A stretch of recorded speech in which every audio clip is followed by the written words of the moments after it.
This program is brought to you by SMC Infrastructure, building a better world. Bank of Commerce, an affiliate of San Miguel Corporation. We think customers.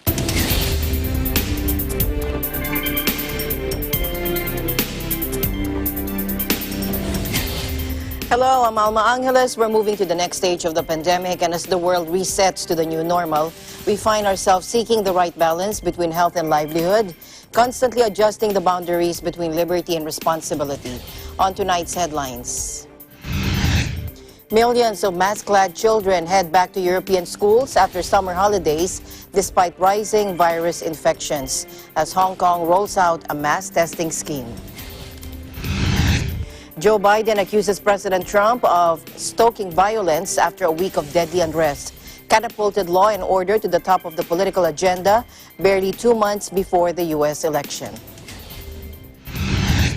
Heavy rains and strong winds lash Kumejima Island as Typhoon Maysak sweeps southern Japan and heads towards South Korea.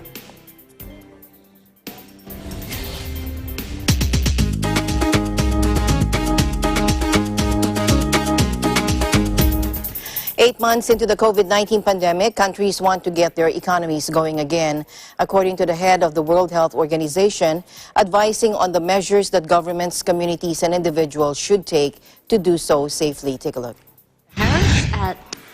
WHO fully supports efforts to reopen economies and societies. We want to see children returning to school and people returning to the workplace. But we want to see it done safely. At the same time, no country can just pretend the pandemic is over.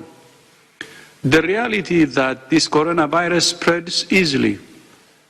It can be fatal to people of all ages, and most people remain susceptible. Along with Dr. Maria Van Kerkhove, our technical...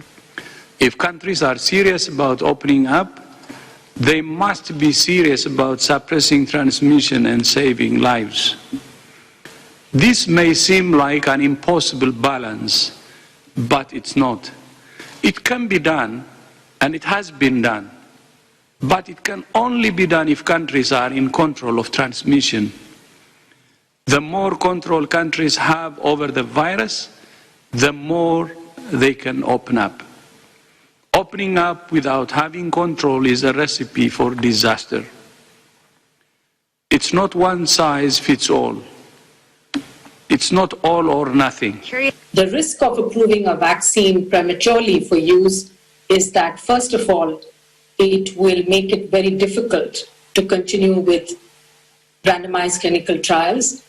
And secondly, that there's a risk of introducing a vaccine that's been inadequately studied, and that might either turn out to have low efficacy, thereby not doing the job of bringing an end to this pandemic, or even worse, to have a safety profile which is not acceptable. There's different ways in participating, joining forces with, and working with the COVAX facility. Remember, the goal here is to make sure that all countries get some vaccine at the same time. We roll it out together rather than some countries get all of the vaccine, because the goal is to reduce the risk of severe disease globally as rapidly as possible. And so we know who's at highest risk of severe disease. Those proportions are different a little bit around the world, of course. We know the people who care for those people who need to be protected as well. So the goal is to roll it out in a coordinated way. WHO is working with virologists all over the world, people that have incredible experiences with not only viruses and high-threat pathogens, but coronaviruses in particular, and those who study these full genome sequences and study what these changes mean. Because it's important that, like I said, that they change naturally, but are these changes important? Do these changes mean that the virus is behaving differently? Do these changes mean that diagnostics may not work, or we may need a new type of a vaccine? And so far, the virus seems relatively stable in the sense that the diagnostics work, the vaccines that are in development, the therapeutics that are in development are still applicable for this virus that is circulating, and that's important. Meanwhile, WHO's Dr. Maria Van Kerkhove also said that having somebody test PCR positive doesn't necessarily mean that she is infectious to someone else. Take a look. Having somebody test PCR positive doesn't necessarily mean that they are shedding live virus, that they can actually transmit a live virus to someone else, that they're infectious to somebody else. What we understand from the data coming from labs is that people can be PCR positive, meaning that we can capture fragments of the virus for many weeks, in fact. And it depends on how severe a person is. It depends on how severe their disease is, because you can shed virus, you can have a PCR positivity for many, many weeks. But that doesn't actually mean that you can transmit the virus for that long. Dr. Sumia, do you want to add anything? Or In Hong Kong, the city launched a mass coronavirus testing scheme, but calls for millions to take up the offer have been undermined by deep distrust of the government following China's crushing of the city's democracy movement. The free voluntary tests are part of an attempt to stamp out a third wave of infections that began in late June and saw the densely populated city reimpose economically painful social distancing measures. Since registration began on Saturday, 510,000 people have signed up, around 7% of the city's 7.5 million population. About 10,000 people were tested on Tuesday morning.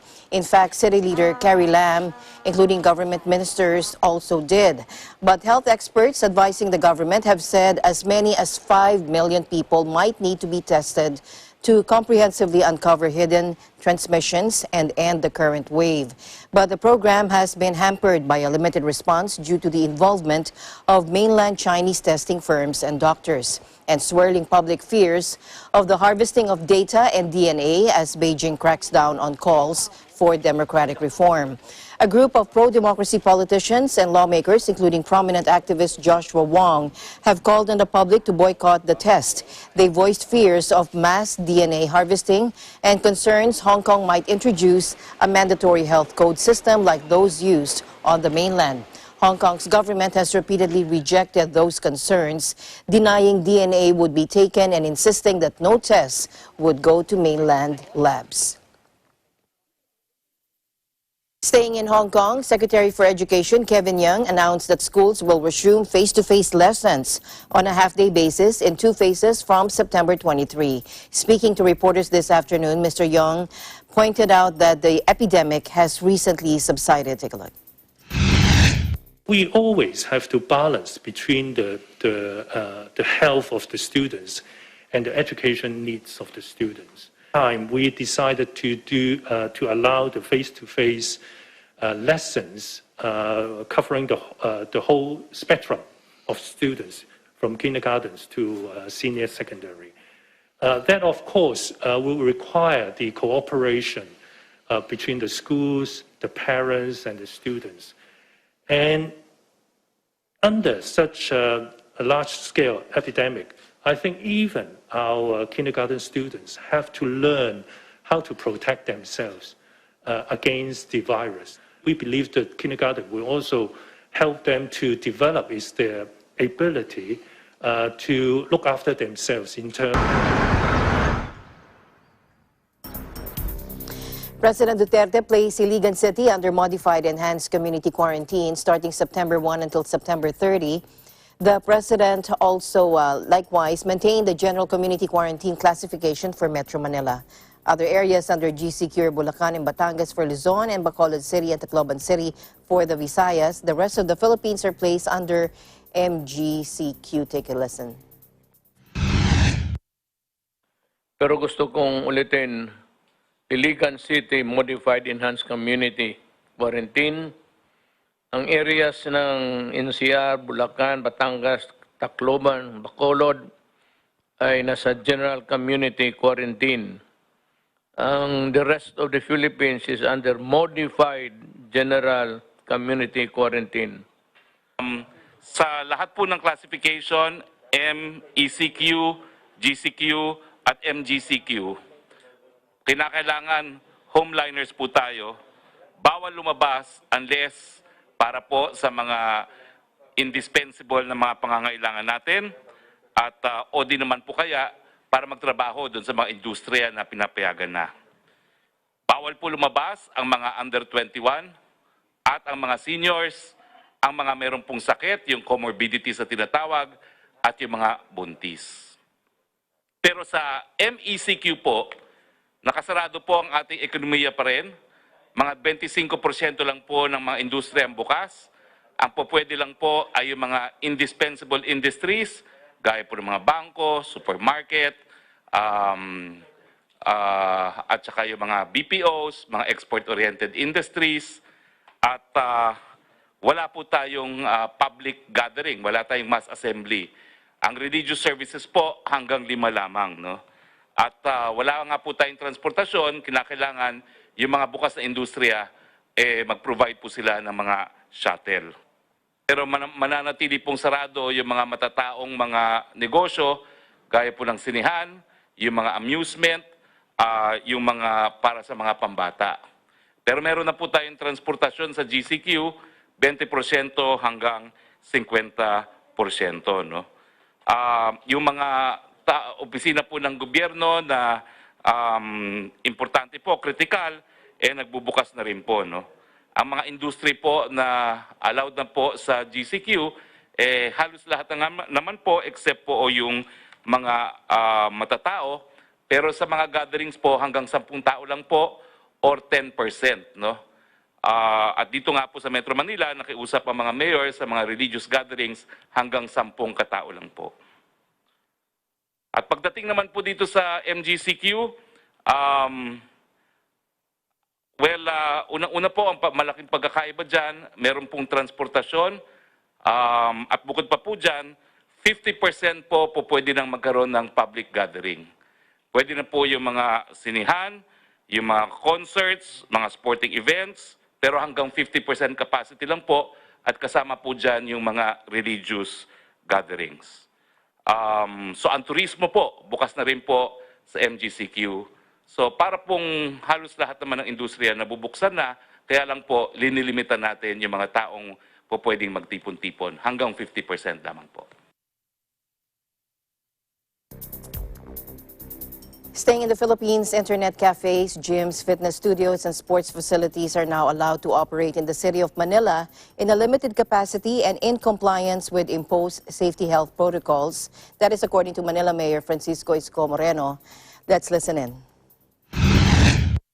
Kung kayo ay napapabilang bilang empleyado o negosyante na napapabilang sa internet cafe, simula bukas ay pinapayagan na kayo ng lokal na pamahalaan ng lungsod ng Maynila. Kayo ay makapagbubukas na simula alas 6 ng umaga hanggang alas 10 ng gabi. Kung ang negosyo nyo po ay gym, no? Yung mga sports shop, simula bukas ay pinapayagan na po kayo ng lokal na pamahalaan. Sa mga nagpapatakbo ng internet shop at gym, kayo ay required na magsuot ng mask at face shield at all time. Sa mga papasok naman sa internet shop, kailangan kayo ay nakamask, no? At hindi nyo ito pwedeng tanggalin habang nasa loob kayo ng internet shop. Yung mga pupuntang kliyente, customer sa gymnasium, o kayo po ay hinihikayat na mag-face mask. Okay? Pero, habang kayo po ay nag-iensayo, nag-iensayo, o tinatawag natin na Sept, doing the Sept. For how many reps, I don't know. It's up to your instructor. Okay? Pwede niyong tanggalin saglit ang inyong mask. Pagtapos ng Sept, ikabit niyo po muli. Ngunit, yung instructor, no? ay hindi maaaring tanggalin ang mask at face shield.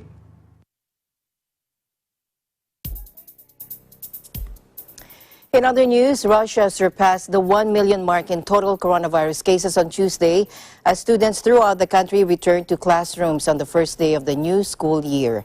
Health officials reported 4,729 new confirmed infections, bringing the total to 1,001,048, the world's fourth largest caseload after the United States, Brazil, and India.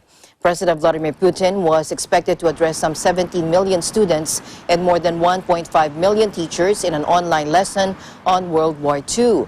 Mr. Putin has repeatedly said that Russia has passed peak infections and that the government eased most restrictions in June ahead of large World War II commemorations and a national vote on a new constitution. The government's antivirus information website said this week that children would not be required to wear masks in the classroom, cafeterias, or during lunch breaks. But pupils will have their temperature checked on arrival, according to the head of the consumer watchdog, Anna Popova, adding that no one can go to school if they are feeling even slightly unwell. In Moscow, the epicenter of Russia's outbreak, masks are compulsory for teachers and recommended for students. All school staff in the capital have been tested for coronavirus, according to the authorities, and schools across Europe are reopening despite the worries of many parents and teachers that the move could accelerate the spread of COVID-19 after leaders said their countries had beaten back the virus and eased restrictions. Meanwhile, French pupils go back to school as schools across Europe opened their doors to greet returning pupils this month. Nearly 6 months after the coronavirus outbreak forced them to close, and despite rising infection rates across the continent. Take a look.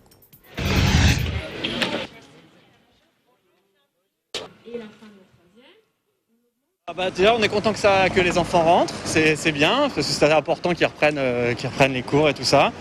Après, ce que je vois, c'est que tout le monde tâtonne et que c'est la vie, on va essayer de trouver des solutions, les masques, la distance, je sais pas, enfin personne ne sait. Oui, parce que mon enfant il est sourd, donc du coup porter le masque obligatoire, ça crée un peu d'inconvénients pour eux, car ils voient pas du tout le visage des enseignants et les autres camarades. Mais je pense qu'il y a des solutions. Les solutions vont être proposées par les enseignants, par exemple porter un masque avec des parois transparentes ou une visière. Many teachers and parents are worried the reopening of schools will accelerate the spread of COVID-19, but governments have insisted it should go ahead. French children returned to school after a 2-month-long summer break that followed 2 weeks of obligatory schooling just before the holidays. Teachers and pupils between 11 and 18 will be required to wear masks, both indoors and outdoors. Pupils in Belgium will also return to school on Tuesday, while those in Germany went back last month. Masks will also be compulsory in Greece, where children are expected to return to school next Monday with a maximum of 25 children per class. In England and Wales, where children return to school this week after a 6-month closure, the government initially said masks in schools would not be necessary, but reversed its policy last Wednesday.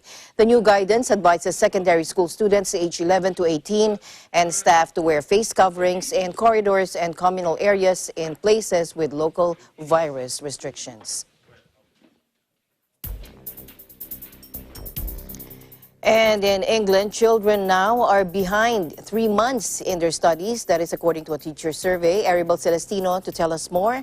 Hello, Aribel. Hi, Alma. Thank you so much for having me. And yes, as you know, according to the BBC News, the government said it is determined that children should not lose out because of the coronavirus.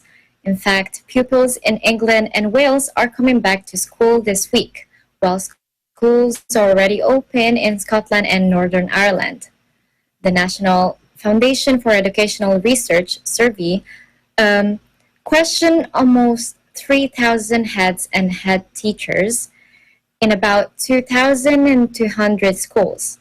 It was accomplished just before the end of the term in July, and it suggested that teachers had covered only 66% of their usual curriculum for their academic year. In fact, the researchers found that almost all the teachers said that their pupils are on average 3 months behind where they would normally expect them to be in the curriculum. They also mentioned that boys are further behind than girls, according to less than a quarter of teachers, and that the learning gap for poor pupils has widened by almost 50%. The last term attendance was very poor. In fact, only more than half of pupils went back amid safety concerns from parents, and almost 3/4 of the teachers questioned felt unable to teach to their usual standard under the regulations. The report also suggested that almost half of pupils are in need of intensive catch-up support with teachers. The NFER chief social scientist, Dr. Angela Duncan, introduced the government's national tutoring program, but also questioned whether the scale will be sufficient to meet the high demand for those requiring intensive support. The majority of the school leaders predicted they could manage to open to all pupils safely. However, more than 3/4 expressed that there are many concerns regarding more protective and cleaning equipment and also additional staff.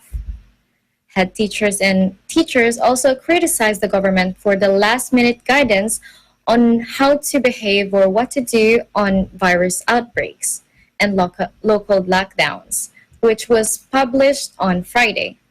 In the NFER report, teachers urged better planning for further lockdowns and called for more and better IT equipment for pupils and staff. More than a quarter of pupils were reported to have no access to a laptop or a computer at home. The authors said it was encouraging the government was offering laptop and hotspot provision for disadvantaged pupils, but that a much swifter dispatch of devices was needed, as well as more training for teachers. In fact, whilst it is crucial that children catch up, we should not assume that teachers will immediately be able to deliver the same quality of teaching at the same speed as before the pandemic, Dr. Duncan said. Mary Busted, Joint General Secretary of the National Education Union, asked the government to hire qualified teachers not currently in post to help reduce class sizes, which would in turn provide educational catch-up and ensure safety for all. Dr. Busted also urged a more flexible approach to exams next year, one which learns from the mistakes of the year. Back to you, Alma. Aribel, what are they going to do about the exams? Well, according to the BBC, Alma, the Education Secretary is considering on delaying next year's exam to July in order to give students more time to prepare and to be more confident in them, according to the Telegraph. We've been working with Ofqual on charges, on changes, so we can make so we can give more support to pupils intake their GCSEs and A-levels next year. Gavin Williamson told the paper. In fact, in his comments, there's a follow of a call from Labor for exams to be delayed. In fact, also the Shadow Education Secretary Kate Green said on Monday that students starting year 11 and 13 in September had a mountain to climb, having missed months of schooling. Labor leader Sir Keir Starmer called on Mr. Williamson to face the Parliament to explain how he will protect the children's future. In fact, he needs to explain how he will make up for the damage already done, bring pupils up to the speed, and mitigate against the ongoing risk from the pandemic, Sir Keir added. And that's it from me. All right. Thank you very much, Aribel, for your updates there in the United Kingdom. Thank you, EBC UK Bureau. Thank you. Reporting from the United Kingdom, I am Aribel Celestino, and we live in interesting times. Thank you, Aribel. President Donald Trump and his Democratic challenger Joe Biden traded pre-election barbs as violent clashes continued to roil the U.S. city of Portland following the fatal shooting of a protester. While the U.S. leader tried to characterize Biden as weak on crime, his opponent accused the president of fanning the flames of violence in a polarized and tense nation. Let's listen in. Joe Biden is weak. He takes his marching orders from liberal hypocrites who drive their cities into the ground while fleeing far from the scene of the wreckage. This president long ago forfeited any moral leadership in this country. He can't stop the violence because for years he's fomented it. You know, he may believe mouthing the words law and order makes him strong. But his failure to call on his own supporters to stop acting as an armed militia in this country shows how weak he is. One city, the wave of violence and destruction that we've seen in recent weeks and months has occurred in cities exclusively controlled and dominated by the Joe Biden party. If you take a look, the top 10 in the country are Democrats. It's Democrat-run cities, and it's a shame, and it can be solved so easy. But mostly seem to blame the police and law enforcement. He went on point after point after point. He even talked about those on the right, but he didn't talk about those on the left, and those on the left are the problem, and Antifa is the problem. The rioters and Joe Biden have a side. They're both on the side of the radical left, and that is so obvious. And for months, Joe Biden has given moral aid and comfort to the vandals, repeating the monstrous lie that these were peaceful protests. They're not peaceful protests. That's anarchy. That's, you look at the agitators, you look at the looters. Does anyone believe there'll be less violence in America if Donald Trump is reelected? We're facing multiple crises. Crises under Donald Trump have kept multiplying. COVID, economic devastation, unwarranted police violence, emboldened white nationalists, a reckoning on race, declining faith in the birth of the right American future.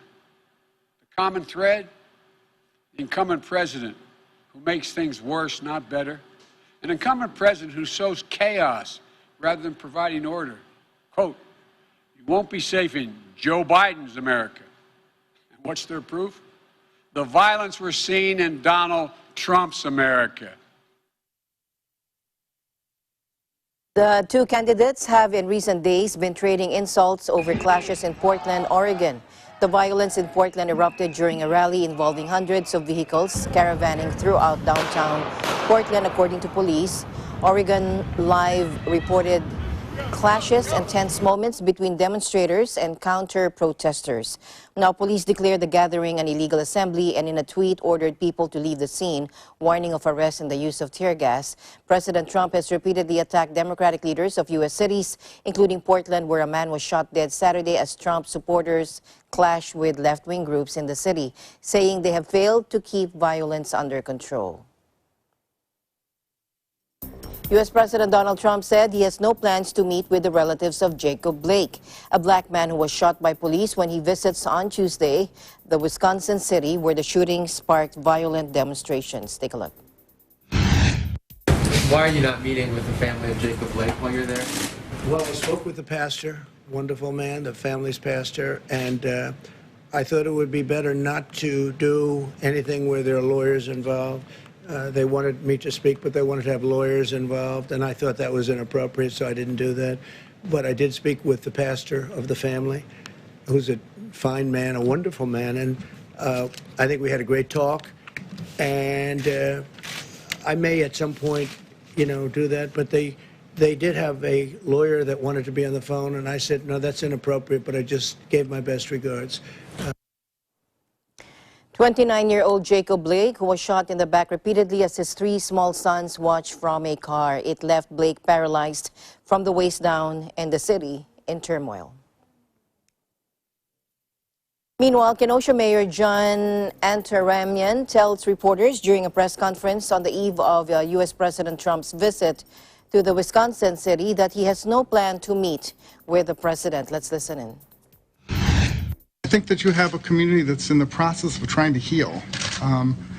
There's so many things that have gone on in this community. It just seemed to me, and I think others, that it would be better for us to be able to pull together, let the community get together, and actually heal up the process of what's going on, and start dealing with the concerns that we have that need to be addressed. I think that Kenosha at this present time needs peace, and needs to heal, and needs people to allow us to do that. The mayor said protests in Kenosha had been very peaceful, and he said there was a vigil held by Jacob Blake's family. A week ago, Jacob Blake was shot 7 times in front of his 3 children by a police officer. Blake was left paralyzed from the waist down, sparking the protests. However, President Trump defies the request of Kenosha mayor and decided to go ahead with his visit to the city. Let's listen in. Are you giving any consideration, or did you give any consideration to the governor and mayor's request not to come to Kenosha tomorrow? No, because Kenosha was something we did a good job on. The governor didn't want us there. He didn't want the National Guard, as you know. He was very reluctant, but I give him credit because ultimately he said yes, and as soon as he said yes, the problem ended. But I have to see the people that did such a good job for me, and we're meeting with numerous people, and we have tremendous support in the state of Wisconsin, so I promise them when it all gets taken care of, we'll go. Concerns, though, that it could exacerbate tensions and increase violence. Do you give any consideration to that? Well, it could also increase enthusiasm, and it could increase love and respect for our country. And that's why I'm going, because they did a fantastic job. As soon as I called and told them, let's go, the whole problem stopped. That was, what, 6 days ago? Yeah, Jeff? The president's visit comes after a video circulated last week showing police shooting Jacob Blake 7 times in the back as he opened the door to his SUV, which had his children inside. The video sparked nightly protests in Kenosha. Now, this also comes after the death of George Floyd in Minneapolis. Police custody sparked international protests over police brutality. The 46-year-old resident of Minneapolis, Minnesota, died in May after being pinned to the pavement under the knee of white officer Derek Chauvin as Floyd gasped that he could not breathe. Eagle News will be right back.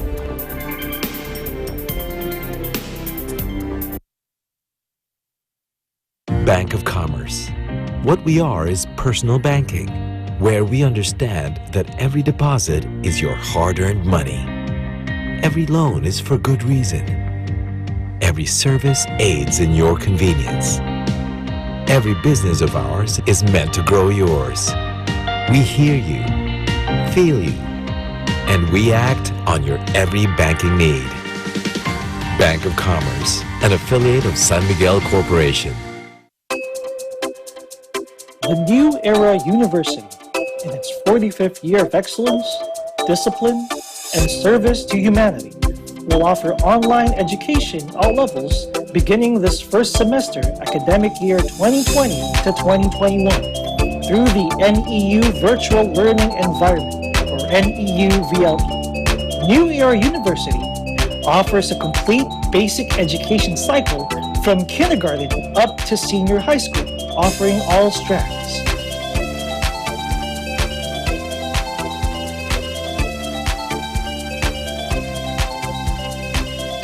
NEU has 18 colleges,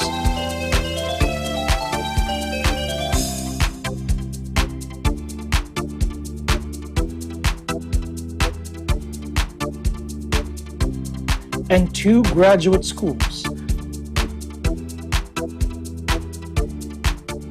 It also offers ALS and ETI. Best of all, NEU has the most affordable tuition fees among private universities in the Philippines. NEU is at Quezon City, the city of San Fernando, Pampanga, General Santos City, South Cotabato, Lipa City, Batangas, and Pinugay, Baras, Rizal. New Era University is under the stewardship of Dr. Dilo L. Rosas. What are you waiting for? Be part of the new normal. Enroll now. Classes start on October 5, 2020.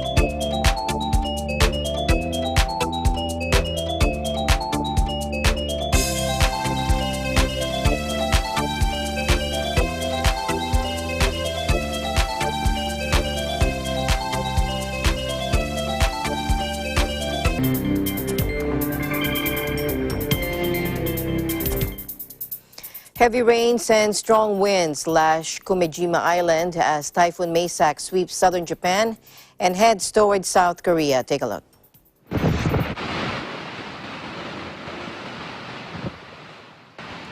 Now, Typhoon Maysak brushed Okinawa with strong winds and heavy rain. Maysak's eye wall, however, hammered Kumi Island west of Okinawa. Maysak will then target South Korea beginning Wednesday night, and it may be one of the strongest typhoon to strike South Korea in years. Now, Typhoon Maysak and then Haishen may each target South Korea just days apart beginning Wednesday night, bringing destructive winds and flooding rain after each also strikes parts of Japan. Maysak intensified to the equivalent of a Category 4 storm early Tuesday morning local time, according to the U.S. Joint Typhoon Warning Center, becoming the strongest typhoon of 2020 so far. The Japan Meteorological Agency estimated Maysak's central pressure was around 940 millibars, roughly the same pressure as Hurricane Laura at landfall along the southwest Louisiana coast last week. Taking the hardest hit from Maysak's eye wall so far was Kumi Island, about 60 miles west of Okinawa Island. Winds gusted up to 122 miles per hour, according to the JMA, where experienced typhoon chaser James Reynolds was currently located. They also picked up almost 9 inches of rain in 24 hours through the late Tuesday afternoon. Okinawa Island, including Cadena Air Base, has generally measured gusts from 70 to 85 miles per hour. A peak gust of 98 miles per hour was measured in the city of Naha, according to the Japan Meteorological Agency. Now, Maysak will then track north through the East China Sea and head for a landfall in South Korea Wednesday night local time. South Korea is 13 hours ahead of U.S. Eastern Daylight Time. Maysak is then forecast to take an unusual curl northward into North Korea and then northeast China instead of a more common northeast curl into the Sea of Japan. Now, people waded through a flooded residential area after heavy monsoon rains triggered floods, cutting off the electricity supply for the past 6 days in the Pakistani port city of Karachi. Protesters, likening it to a scene from the Titanic movie, called for the local authorities to step in, drain the area, and restore electricity. Take a look.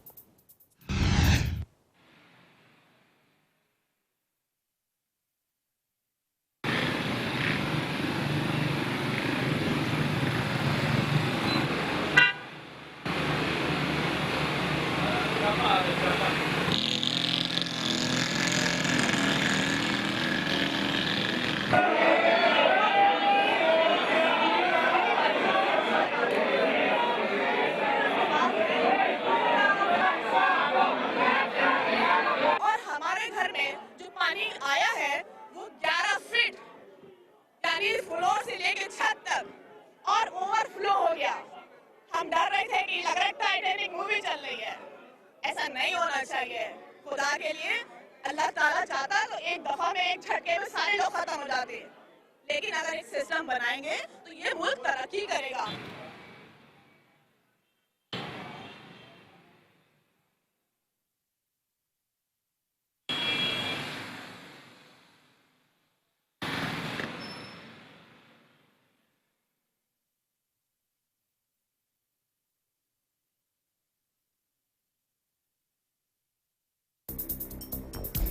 Now, Hurricane Laura that lashed the U.S. state of Louisiana this week is likely just a taste of things to come. That is according to UN weather experts.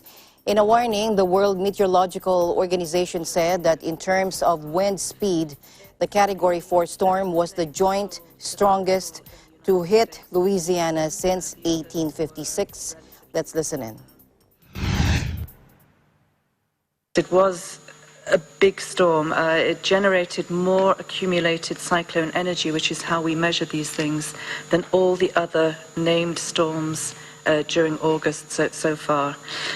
It's the 7th named storm to landfall in the United States this season. The others were relatively minor, and it's obviously by far the most intense and dangerous hurricane so far this season. The global proportion of tropical cyclones that reach very intense Category 4 and 5 levels will likely increase due to anthropogenic, so that's human-caused, warming over the next century. We still have a long way to go, with climatology saying that we have about 70% of strong activity in the season still left. We do expect to see more powerful storms in the future as a result of global warming, and that's basically the laws of physics. Storms feed on warm water. Higher water temperatures mean higher sea levels, which in turn increases the risk of flooding during high tides. And so the circle goes on. Warm air holds more atmospheric water vapor, which enables tropical storms to strengthen and unleash more heavy rainfall. A 6.8 magnitude earthquake struck 70 kilometers off the coast of Chile early Tuesday, according to the U.S. Geological Survey. But there was no tsunami warning issued and no immediate reports of casualties or damage. The country's National Emergency Office of the Ministry of the Interior and Public Security said the tremor was unlikely to cause injuries or damage to services or infrastructure. USGS said the quake hit 78 kilometers northwest of Vallenar at a depth of 23 kilometers at about 0400 GMT. In other news, China has detained an Australian news anchor working for its state-run English language television network CGTN. According to Australia's foreign minister on Monday, the detention of journalist Cheng Lei is a new blow to deteriorating relations between the two countries that have seen China warn its citizens of traveling to Australia and vice versa. Let's listen in. Cheng Lei is an Australian, a journalist who has been working in China for some period of time. I've actually met her and been interviewed by her while overseas myself. I feel for her family very much at this point in time, and it's why we will do what we can to assist her as we would and have any Australian in these sorts of circumstances. There is a long history of different consular cases and points of difficulty that we've seen over the years, so we shouldn't see this as a first or a one-off, but obviously it's concerning for her family, and we will provide the assistance that we can. The CGTN website page, which described Cheng as an anchor on the network's global business program, was no longer available after news of her detention emerged. The ABC said Cheng was being held under residential surveillance at a designated location, a form of detention that allows investigators to hold and question a suspect for up to 6 months without them being formally arrested. Now, the ABC said Cheng was being held under residential surveillance.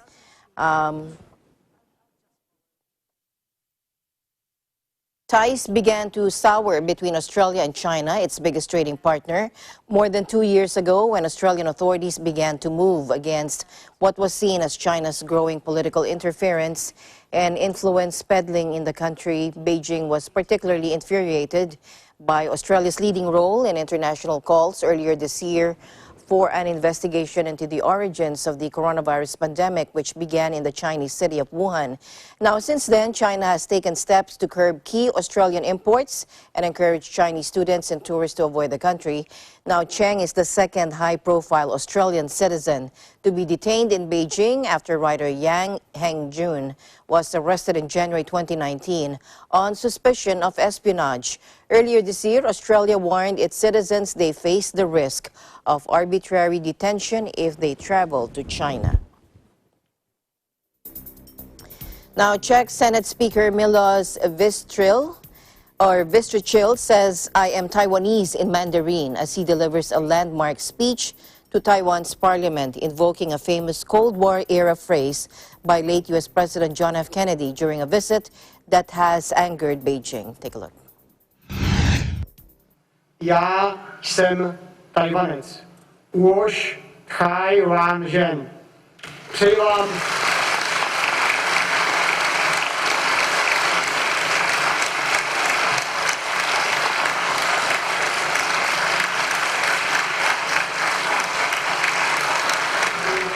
za to, že se zajímají o společenský život, o věci veřejné.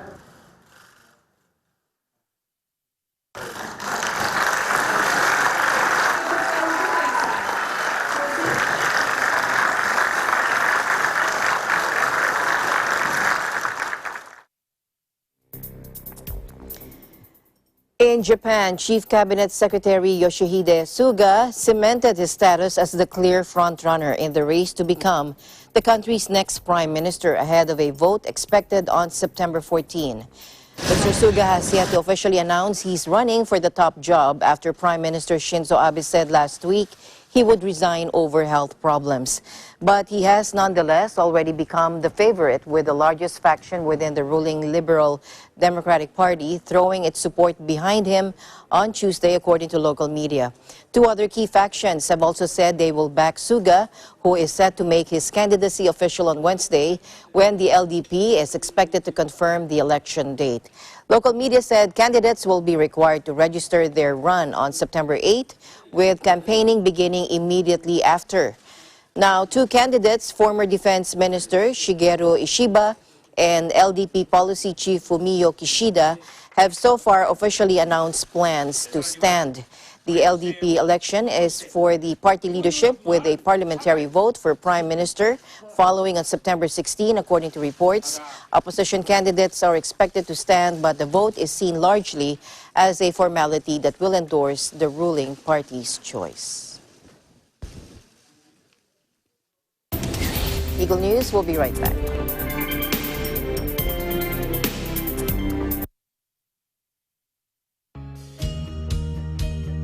Skyway Stages 1 and 2, the elevated toll road system project, run from a section of the South Luzon Expressway from Alabang to Magallanes, Makati. The Skyway Stage 3 is an elevated expressway connecting the South Luzon Expressway through the existing Skyway Stages 1 and 2 to the North Luzon Expressway via Balintawak. Skyway Stage 4 is an 80-kilometer mixed elevated and at-grade toll road that will connect the existing Skyway system, starting from the FTI section all the way to Bulacan. Mula noon hanggang ngayon, gabay natin ang MTRCB ratings sa matalino at responsableng panonood.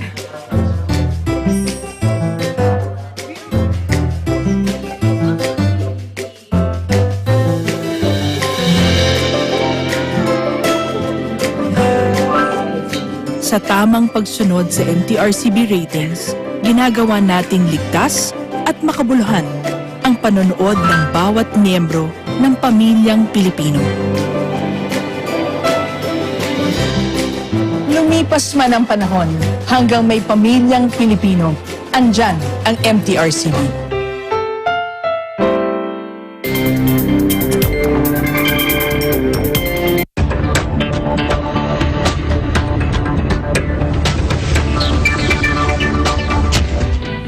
Welcome back.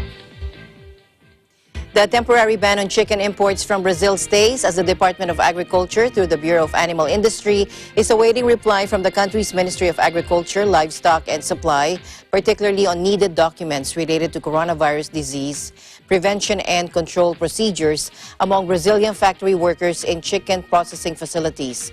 Now, to recall, the DABAI imposed a temporary ban on Brazilian poultry products after China reported that it found traces of the COVID-19 in chicken products from the said South American country. Now, the DABAI cited the rising number of COVID-19 confirmed cases in Brazil that included workers in meat processing facilities.